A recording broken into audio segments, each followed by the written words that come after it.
मेरा आदाब। और आज बहुत ही मेरे लिए जी बहुत सौभाग्य का दिन है आज मेरे लिए कि आज आप लोगों के समक्ष आप महसूस नहीं कर सकते मेरी खुशी का अंदाज़ा कि उस जगह में 25 वर्ष पूर्व मैंने जहाँ से पढ़ाई की थी और वहीं पर प्री पीएचडी कोर्स की व्याख्यान माला की श्रृंखला में मुझे आज आमंत्रित किया है head of department doctor Anita Singh Jain MPG college. मैं हृदय से उनका आभार व्यक्त करती हूँ और डॉक्टर छत्रसाल जी और डॉक्टर रामशंकर प्राचार्य जी सभी का और मेरे प्रिय रिसर्च स्कॉलर्स आप सभी का मैं बार बार अभिवादन और आप लोगों का शुक्रगुजार हूँ कि आप लोगों की वजह से मुझे आज आप लोग को मुखातिब करने का जो मौका मिला उसके लिए मुझे बहुत अच्छी फ़ील आ रही है और बहुत अच्छा महसूस हो रहा है। और इस बात आज हमारा जो टॉपिक है वो थर्ड जेंडर विमर्श है। तो थर्ड जेंडर विमर्श पर बात करने से पहले कि थर्ड जेंडर विमर्श तो ये अभी हमने इसको 15 अप्रैल 2014 से जाना है, उससे पहले की इसकी क्या स्थितियाँ थीं, उसमें उसको कैसे जाना जाता था और उसके किन किन नामों से उनको परिभाषित किया जाता था, उनकी दयनीय स्थिति में तब से अब में क्या फ़र्क आया है, उनका ऐतिहासिक परिप्रेक्ष्य क्या है, बहुत सारे पहलू हैं इसके जिसको हम बताएंगे। और उससे सब बातों को करने से पहले एक बात बहुत ज़रूरी है बताना कि कोई भी विमर्श जब तक के हम उसको किसी उसमें न लाएं, उस पर बात न की जाए, वो विमर्श आगे नहीं बढ़ सकता। तो इस क्षेत्र में जो मुझे लगता है नींव की ईंट का काम किया है डॉक्टर एम फिरोज़ जी ने, इत्तेफाक से वो मेरे सौभाग्य से पति भी हैं और वो मार्गदर्शक भी हैं और उन्होंने जो है वाङ्मय वो 18 वर्षों से निकाल रहे हैं और उनका बहुत बड़ा ये एरिया है, इसमें उन्होंने काफ़ी काम किया है। 1 दर्जन से अधिक पुस्तकें उन्होंने किन्नर विमर्श पर ही निकाली हैं और एक तरीके से इस विमर्श को एक नींव की ईंट देने का काम किया है। और जो लिखे गए हैं उपन्यास, कहानी और रिसर्चेज़ हो रही हैं उस पे तो अभी हम आगे बात करेंगे ही करेंगे। तो ये जो सारी चीज़ें हैं कि हम लोगों ने बहुत सारे विमर्श निकाले, स्त्री विमर्श, दलित विमर्श, मुस्लिम नारी विमर्श, आदिवासी विमर्श तो हमने 3 भागों में निकाला और प्रवासी कथाकार, समलैंगिक विमर्श और जो ये आपकी वैश्यावृत्ति है इस पर भी ये विमर्श की, क्योंकि ये सब चीज़ें कहीं ना कहीं मजबूरियों के तहत लोग अपनाते हैं। लेकिन उनमें सबसे ज़्यादा जिसको खुदाई मार मिली वो है किन्नर। उसमें उसका कोई दोष नहीं था, कहीं ना कहीं समलैंगिक भी इच्छा पर ही है उसकी, कोई मानसिक संतुष्टि के लिए उधर चल जाता है और वैश्यावृत्ति में भी 60-40 का रेशियो मन का और तन का हो जाता है। लेकिन यहाँ पर तो खुदा ही ने उनको अपूर्ण बनाया और उस दर्द का हम समाज के लोगों ने भी कैसा उसका तिरस्कार किया, उनको वो जगह नहीं दी, ये सारी चीज़ों का जो दर्द है। तो आज हमारा जो टॉपिक है उस पे जो हम बात करने जा रहे हैं उसमें हम यही बताना चाह रहे हैं कि वहाँ जिनकी बात करेंगे वहाँ आंसू भी हैं, दर्द भी, औरत भी है, मर्द भी, अर्थात किन्नर अर्थात थर्ड जेंडर। तो ये थर्ड जेंडर तो हमने इनको 14 में 2000 जो है 15 अप्रैल 2014 में हमने माना। उससे पहले इनकी जो स्थिति थी उसके बारे में भी थोड़ा सा बताना चाहूँगी बहुत ही संक्षेप में, क्योंकि साहित्य में बहुत शक्ति है। अगर हम इस पर उन पर चर्चा करेंगे, उन पर बात करेंगे तो शायद हम उन मानवीय गुणों को भी उद्घाटित कर पाएँ उनके प्रति, क्योंकि एक जर्नल और साधारण व्यक्ति को भी अगर आप महसूस करें तो लव, रिस्पेक्ट और एक्सेप्टेंस चाहिए होता है। जहाँ से हमें वो नहीं मिलता हमारी ज़िंदगी में फिर उस आदमी की अहमियत थोड़ी कम होने लगती है।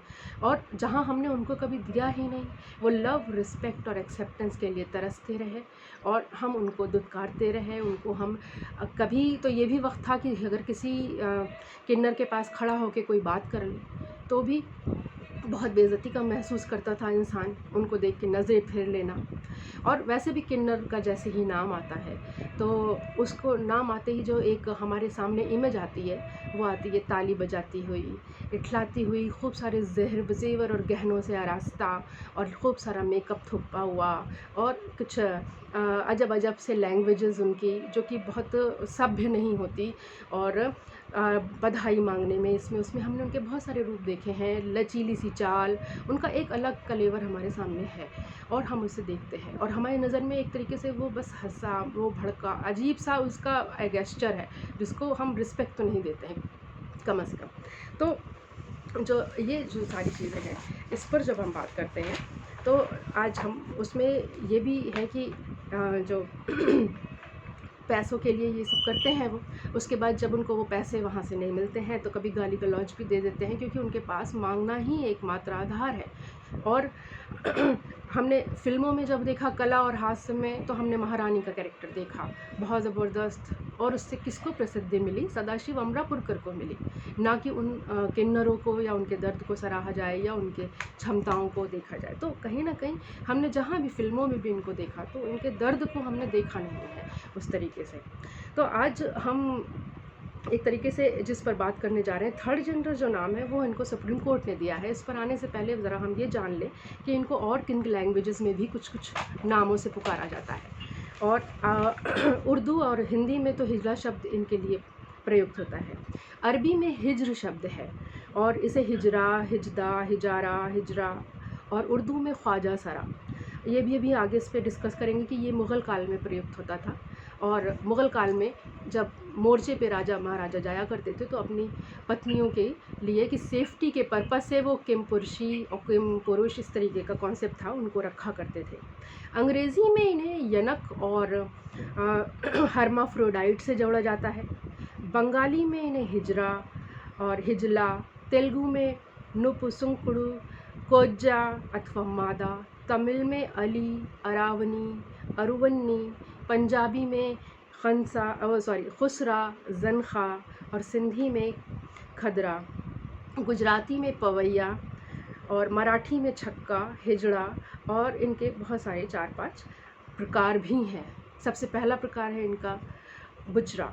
बुचरा यानी जन्मजात अपूर्ण लिंगी, और नीलिमा दूसरी काइंड है इनकी, नीलिमा के नाम से जाने जाते हैं, जिसमें किसी कारणवश या जबरन इनको हिजड़ा बना दिया जाता है ला के इनको यूज़ करने के लिए, और नॉर्मल होते हैं ये लेकिन उनको बना दिया जाता है तो फिर वो उस कैटेगरी में माने जाते हैं।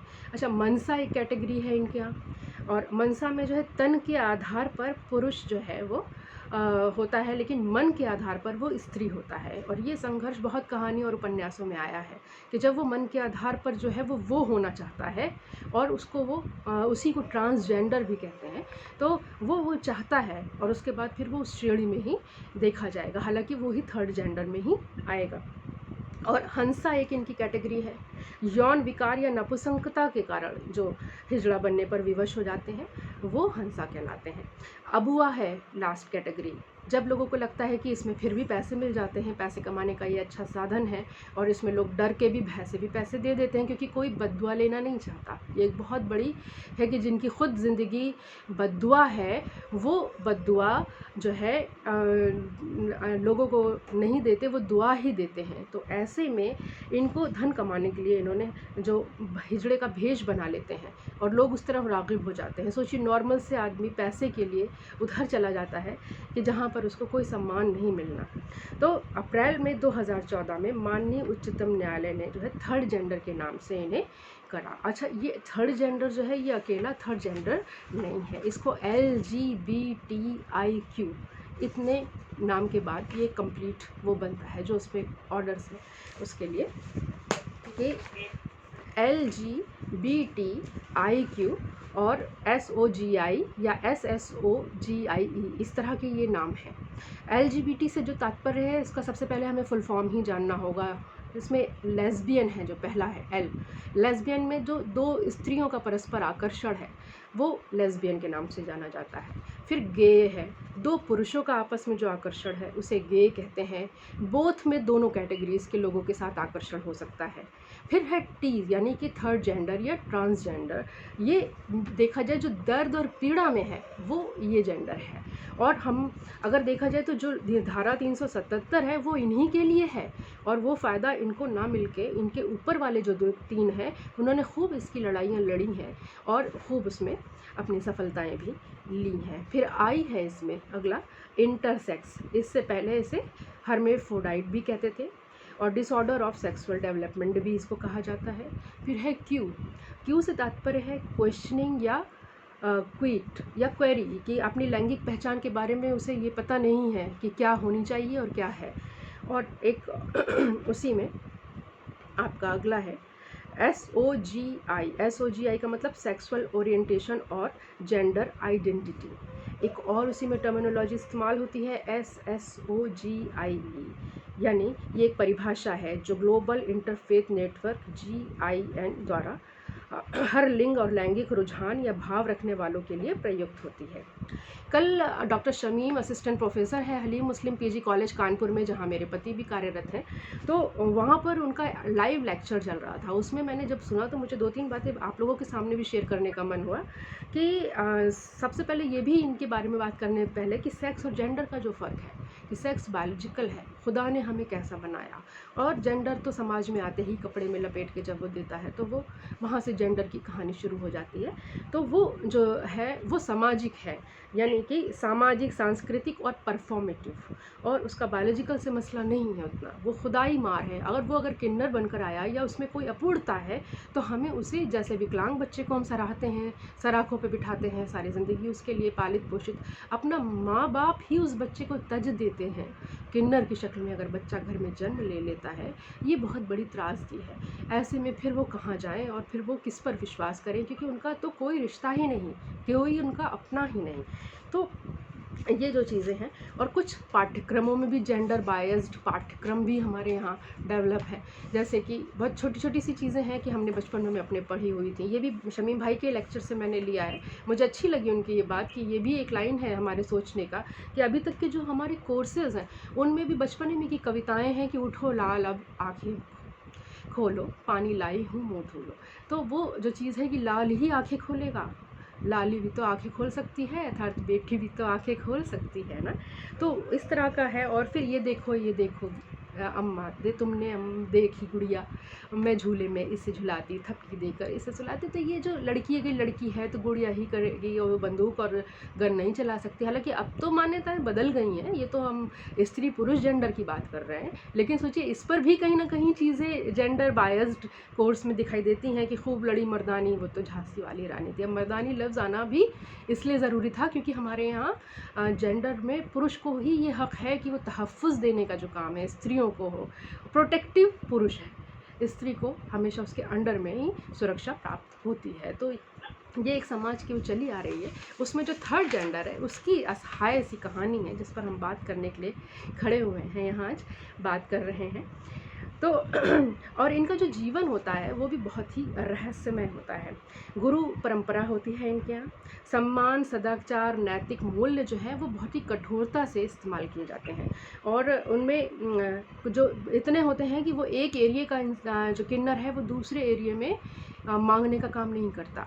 अपने एरिया में जो लोग काम करते हैं वो पनके कहलाते हैं, और जो कभी किसी दूसरे के एरिया में जाके खाने कमाने के लिए चले जाते हैं वो खैर गल्ले कहलाते हैं, और उनकी बहुत ही जगहसाई करते हैं अगर दूसरे लोगों को पता चल जाए। और इनका जो टोली बधाई का है एक ग्रुप जिसमें सब जाते हैं। पांग बांगने में कुछ लोग होते हैं, जैसे ट्रेन में, होली में, दिवाली में, ट्रेनों में बधाइयाँ कुछ लोग मांगते हैं। बहुत से लोग इसमें सेक्स वर्क में भी लगे हुए हैं। उसके बाद जो है जो सबसे इम्पॉर्टेंट चीज़ आपको बताने जा रही हूँ कि इनका जो गेस्चर है जो इनका बहुत रहस्यमय है। इनकी परत दर परत इनके बारे में आप जान नहीं सकते। वो हम जब अभी कहानी और उपन्यासों पर आगे आएंगे तो बताएंगे कि किस तरीके से इनके बारे में जानना बहुत मुश्किल है। नीरजा माधव ने पहला उपन्यास जो यमदीप लिखा है तो फील्ड वर्क करके लिखा है। वो लोग परत दर परत अपने को ओढ़े रहते हैं, अंदर भी उनके पति को जाने नहीं देते थे कि ये तो पुरुष है, ये तो इंसान है, इससे हमारा कोई लेना देना, तुम अंदर आओ बिटिया। तो ये जो चीज़ है, ये जो दर्द है, तो वो चीज़ है कि इनका जो रहस्यमय पर्दा, हम कैसे जाने कि इनके दर्द में किस तरह के दर्द हैं और ये कैसे जीते हैं।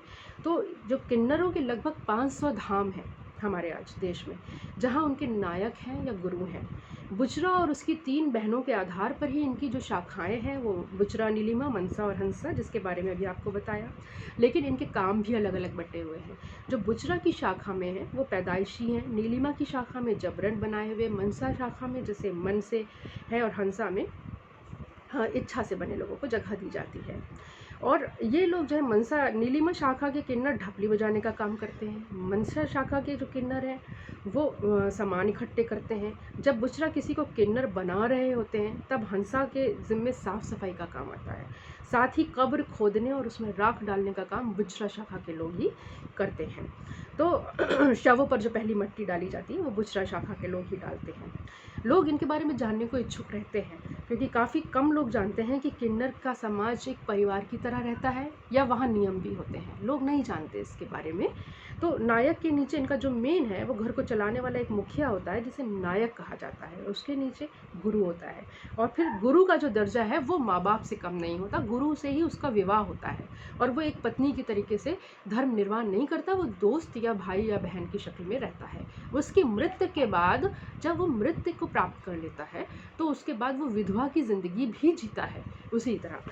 तो जो हर किन्नर है वो अपनी कमाई का एक हिस्सा लाके अपने गुरु को देता है। उम्र दराज उस्ताद का जो काम होता है वो हिसाब किताब से होता है। गुरु के नीचे जो काम करने वाले जो सभी लोग हैं वो उस घराने की बहुएं कहलाते हैं। हालांकि घराने के अंदर भाई बहन बुआ चाची दादा दादी सभी का उन्होंने स्थान रखा हुआ है। जो किन्नर पुरुष की तरह रहता है उसे भाई कहा जाता है, और जो इसी महिला प्रवृत्ति का होता है तो उसको बहन कहा जाता है। तो इसके बाद जो है इनकी जटिल संरचना के बाद अब हमको ये महसूस होता है कि अब हम इसके जो इनका ये इस तरीके का है तो क्या ये जो तिरस्कृत हैं ये हमेशा से ही ऐसे थे, या हम इनको आज समाज में रिस्पेक्ट नहीं देते, या सर्वोच्च न्यायालय के बाद एकाएक हम इस पर भी सोचने पर मजबूर हो गए। तो उससे पहले की क्या वास्तुस्थिति थी, हमारा इनका ऐतिहासिक परिप्रेक्ष्य क्या था, जो बैकग्राउंड है जो बहुत मजबूत है और बहुत ही आधार हमारे पास उसके लिए स्ट्रॉन्ग है। तो जब हम ये किन्नर शब्द ही इस्तेमाल होता था पहले, तो जो किन्नर शब्द है जिसके लिए राहुल सांकृदयान ने भी किन्नर देश में अपने नामक में विस्तृत चर्चा की है, वो तृतीय प्रकृति और नपुंसक के लिए ही इस्तेमाल किया गया है। प्राचीन भाषाविद पाणिनि कृत अष्टाध्यायी के खिल भाग में भी एक लिंग अनुशासन हमें प्राप्त होता है, और जिसमें स्त्री पुरुष और नपुंसक के भेद को स्पष्ट किया गया है। और जो वही कि आपके स्तन केश और स्त्री कहलाती है और रोए वाला पुरुष कहलाता है, जिसमें इन दोनों का अभाव हो वो किन्नर कहलाता है या नपुंसक कहलाता है। तो और इसके अलावा भी बहुत शॉर्ट में मैं जैन है, बौद्ध है, बौद्ध साहित्य में किन्नर शब्द का प्रयोग सुत्त पिटक के अंतर्गत विमान वत्थु में भी हुआ है, और जो बड़ा प्रमाण है मैं उसके बारे में ज़्यादा बात करूँगी। सभी धर्मों में इनका उल्लेख है और इनकी बात कही गई है।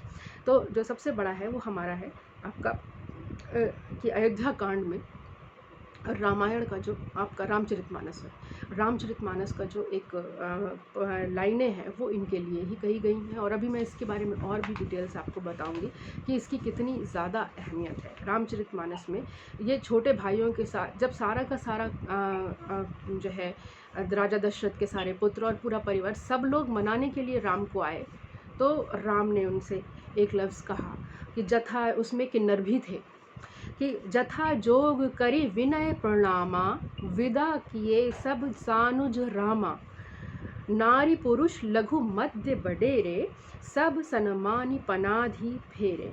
अर्थात कि उन्होंने प्रत्येक के लिए ये इंगित किया कि वो चला जाए वापस, लेकिन किन्नरों के लिए इसमें कोई इंडिकेशंस नहीं थे।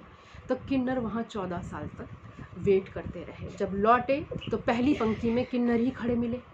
अब किन्नरों से उनकी वजह जब पता चली कि ये 14 वर्ष से यहीं प्रतीक्षा कर रहे हैं क्योंकि इनके लिए राम जी ने कोई आदेश नहीं दिया, तो वो एकदम इतने ज़्यादा अभिभूत हुए और इतने खुश हुए, और रामचंद्र जी ने ये कहा कि पुरुष नपुंसक नारीवा जीव चराचर कोई, सर्व भाव भज कपट तजी मोह परम प्रिय सोई। कि मेरे लिए तो स्त्री पुरुष नपुंसक देव दानव मानव तिर्यक चराचर जगत में कोई भी हो, मुझे संपूर्ण कपट को त्याग कर जब भी कोई भजेगा तो मैं उनका हूँ और मुझे वो प्रिय है।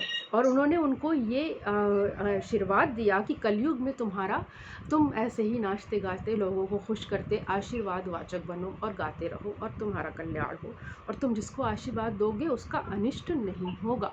ये बहुत बड़ा प्रमाण हमारे पास मौजूद है कि इनको अपने मध्यकाल में हमारे इतनी ज़्यादा मतलब इज़्ज़त और रिस्पेक्ट मिली हुई थी। और चराचर जगत में फिर इसी में अगर हम ये मानस किन्नर है हमारे पास, ये मानस किन्नर है, ये मुरारी बापू की 9 दिन की लेक्चर की व्याख्यान माला है इसमें, और इसमें से जो मुझे बातें नज़र आई हैं वो मैंने बहुत थोड़ी सी बातें आपके लिए ली है कि इन्होंने ये बताया कि रामचरितमानस में 16 बार किन्नर शब्द का इस्तेमाल हुआ है और 26 बार, रामचरितमानस को छोड़ दीजिए तो तुलसी ने 26 बार इसका प्रयोग जगह जगह किया है। और उनके जो मत अनुसार है या उनके जो थॉट्स हैं वो इतने उसके लिए पॉजिटिव हैं कि देव दनुज किन्नर श्रेणी सादर मज्जही सकल त्रिवेणी सुर किन्नर नर नाग मुनीसा जय जय जय जय कह दे ही असीसा। यानी राम ब्रह्म रूप हैं, किन्नरों ने राम को आशीर्वाद दिया है।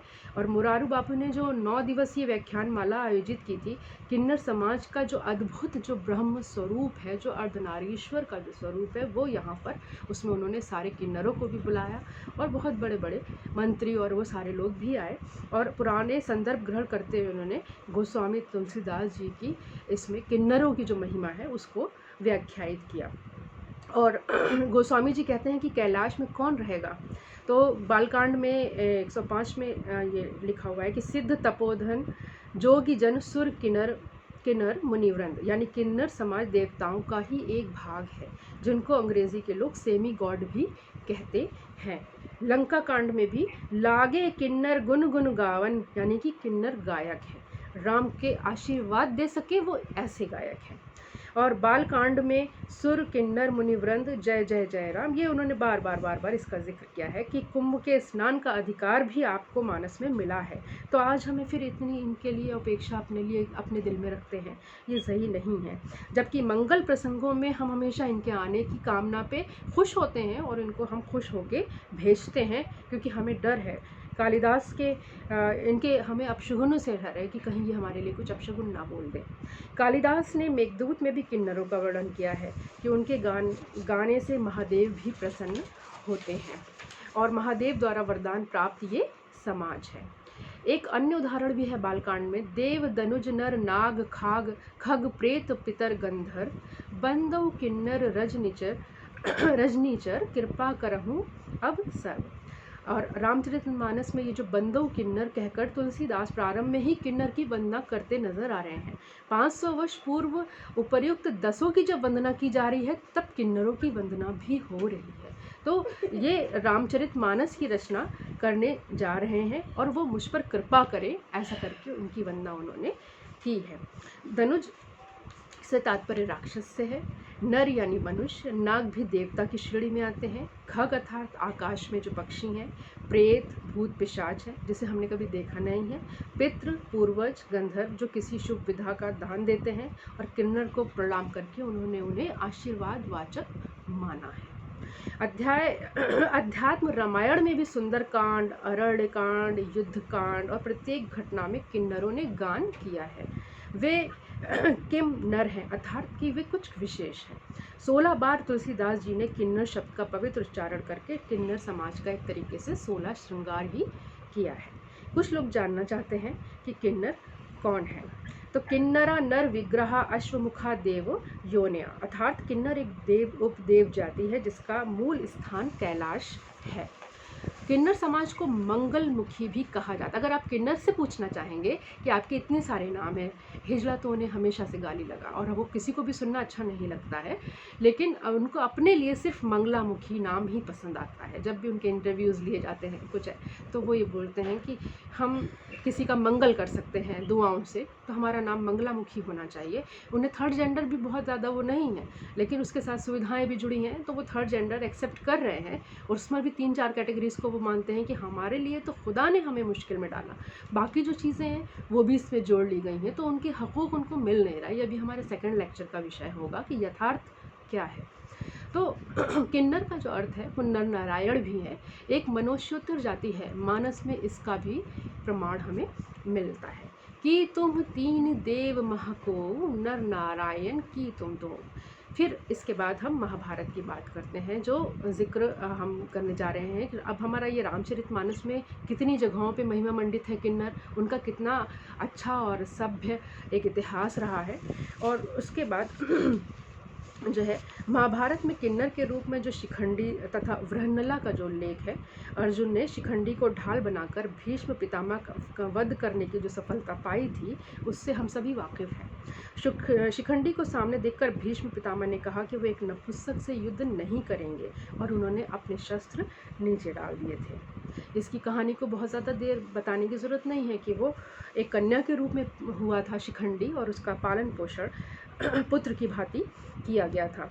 तो पांडवों द्वारा भीष्म पितामह को पराजित न करने की स्थिति में और उनसे ही आदर स्वरूप उनको पराजित करने का जब उपाय पूछा गया तो उन्हें कौन पराजित कर सकता है, तो भीष्म पितामह कहते हैं कि शिखंडी, संग्रामर्षि, और पूरा ये संस्कृत का श्लोक है जिसको मैं नहीं पढ़ रही हूँ पूरी तरीके से, कि तुम्हारी सेना में जो महारथी पुत्र द्रुपद का है वो प्रायः शत्रुओं को जीता करता है, क्योंकि वो पहले स्त्री था और अब पीछे से पुरुष हो गया है।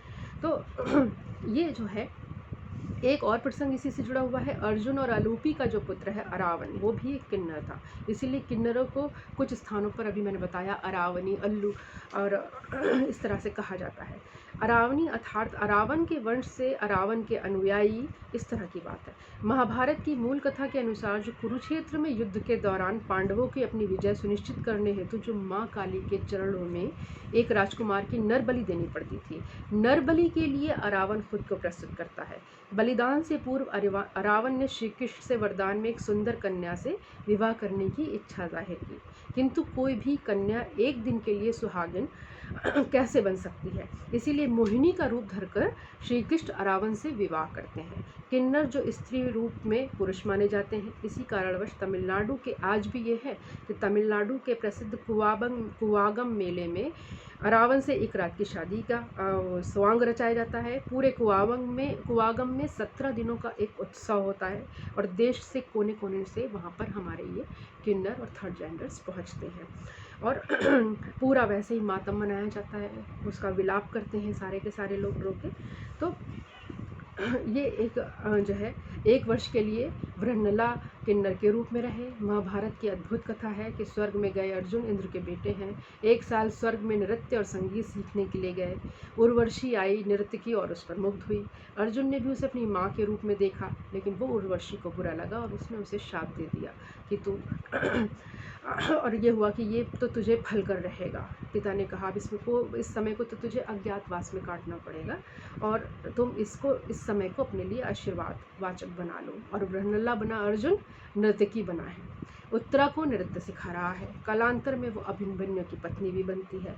किन्नर का एक अर्थ और ईश्वर या महादेव, यानी जैसा ब्रह्म है ना, ब्रह्म ना स्त्री है ना पुरुष, उसी तरीके से किन्नर की भी अपनी महिमा मंडित है और उसका भी एक वो विशेष मानव है, तो हमें उसको उस तरीके से रिस्पेक्ट देनी चाहिए। ये हमारे ये उसका है, ये इतना अपने जो पुराने मिथक्स हैं जिनके आधार पर हम किन्नरों के लिए उनके वैभव वाले ईर्ष्याली सारी उनके इतिहास को जानते हैं। इसके बाद मध्यकाल में जब हम आते हैं, मध्यकाल में भारतीय इतिहास में किन्नर जी जी काम टाइम तो अभी मुझे और चाहिए, लेकिन जितना भी हो जाएगा कल फिर वापस कंटिन्यू, या अभी चाहेंगी तो हम कर लेंगे फिर आगे। अभी तो जितना हो जा रहा कर रहे हैं, उसके 10-15 मिनट बाद अभी फ़ोन पे बात कर लेंगे आपसे। हाँ, कंटिन्यू भी कर सकती हूँ मैं। तो एक प्रसंग ये भी है, तो ये मध्यकाल में जब हम भारतीय इतिहास में किन्नरों का संबंध हरमों के साथ देखने को मिलता है, तो हरम जो शब्द है वो अरबी का शब्द है और वहाँ पर बहुत लंबे लंबे समय के लिए मोर्चे और लड़ाइयों के लिए राजा महाराजा चले जाते थे और एक से अधिक पत्नियों को रखने का था। पत्नियों की सुरक्षा कैसे रह जाए कि बहुत दिनों तक कोई संबंध किसी का किसी से ना बन जाए, इस सुरक्षा हेतु उन्होंने ख्वाजा सरा की शक्ल में इनको रखा। किन्नरों को उस समय पे इनको ख्वाजा सरा कहा जाता था, बहुत रिस्पेक्ट थी क्योंकि ये रानियों के करीब हुआ करते थे और उसमें भी किम पुरुष और किम स्त्री का कुछ कॉन्सेप्ट था कि जो स्त्री रूपी किन्नर हैं वो रानियों के पास होते थे बाकी चीज़ों में। तो ये चूँकि इनका कोई है ही नहीं किसी तरह का, तो ये बहुत ईमानदार होते थे, फेथफुल होते थे, तो बहुत मध्यकाल में भी इनका वर्चस्व था और इनको बहुत ज़्यादा वो दी गई थी। उसके बाद अगर आप पद्मावती देखिए तो मलिक काफूर, जो कि इसके साथ संबंध भी बताए जाते हैं अलाउद्दीन के, और उसको काफ़ी इस तरीके से किया जाता है। और यूनिवर्सिटी ऑफ मोंटाना की प्रोफेसर वनीता और रूट अपनी जो पुस्तक है उसमें Sam sex love in India में लिखती हैं कि सुल्तान खिलजी मलिक काफूर की सुंदरता पर फिदा था। उसे खंभात की लड़ाई के बाद बतौर ग़ुलाम उसने ख़रीदा और उससे पता चलता है कि अलाउद्दीन खिलजी का मलिक काफूर के साथ वाकई में समलैंगिक संबंध भी थे और फिर उसने उनको प्रधान सेना नायक भी नियुक्त किया। तो ये सारे हमारे पौराणिक और ऐतिहासिक प्रसंग और संदर्भ हैं जिनकी सूक्ष्मता के साथ मैंने आपको बताने की कोशिश की कम समय में जितना बता सकती थी कि किन्नर समाज का इतिहास बहुत समृद्ध है। देवताओं के साथ इनका उल्लेख किया गया है। जब समाज की संरचना में उच्च और निम्न वर्ग की संकल्पना थी, उस दौर में भी किन्नर का जो संबंध था वो उच्च वर्ग के साथ देखने को मिलता है। वर्तमान समय में लोक से भी इतर समझे जाने वाले किन्नर समाज को प्राचीन काल में शिष्ट एवं उच्च वर्ग के साथ देखा जाता था। अब प्रश्न ये उठता है, जहाँ पर मैं अपनी बात, अब 5 मिनट ही बचे हैं तो यहीं समाप्त करूँगी, कि अब प्रश्न ये उठता है कि जिसका ऐतिहासिक परिप्रेक्ष्य इतना वैभवपूर्ण है, उस पर बहुत लंबे समय से हिंदी साहित्य में भी कुछ लिखा नहीं गया। और ये प्रश्न हम सबके लिए विचारणीय है। और इसके बाद वाले जो लेक्चर में हम ये बताना चाहेंगे कि हिंदी साहित्य में इन पर जो बात की गई वो कब से करनी शुरू की हुई और कितनी की गई, और अब इसका विशद और वृहद रूप हम देखने को पाते हैं। बहुत सारी रिसर्चेस हो रही हैं, बहुत सारी चीज़ें आ गई हैं, और सबसे बड़ा काम जो सर्वोच्च न्यायालय ने किया है, इनको थर्ड जेंडर की कैटेगरी में सारी सुख सुविधाएँ दे के कि ये एक सम्मान की ज़िंदगी जी सके, और इनमें कौन कौन से किस किस पोस्टों पर और पदों पर चयनित हैं, और कहाँ कहाँ इनमें कितनी काबिलियत है, और ये किस तरह की एबिलिटीज़ रखते हैं, और ये उतने तुच्छ और निरीह नहीं है जितना हमने इनको अपनी नज़रों में बना लिया है। तो ये जो सारी चीज़ें हैं इस संदर्भ में बहुत ही उल्लेखनीय है, जिस पर हम अभी आगे बात करेंगे। और अंत में फिर हम यही कहते हैं इनके बारे में कि 10 रुपए दिल से दे के देखो, 10 लाख की दुआएं दे जाती है। किन्नर है साहब ज़ात उसकी, दूसरों की खुशियों में ही वो अपनी इबादत कर जाती है। तो किन्नर अपने आप में बहुत बड़ा और बहुत ही पवित्र विमर्श है, इस पर बात करना बहुत ज़रूरी है। निकालने को तो हमने देखिए समलैंगिक भी निकाला और वैश्यावृत्ति पे भी निकाला, बट समलैंगिक का हमने कोई एक्सटेंशन नहीं किया, वो जस्ट कि इतना सब कुछ लिखा गया है समलैंगिक पे, क्योंकि समलैंगिक एक मानसिक विकृति है, इसका उससे कोई तुलना ही नहीं है, जबकि थर्ड जेंडर में वो भी आती है।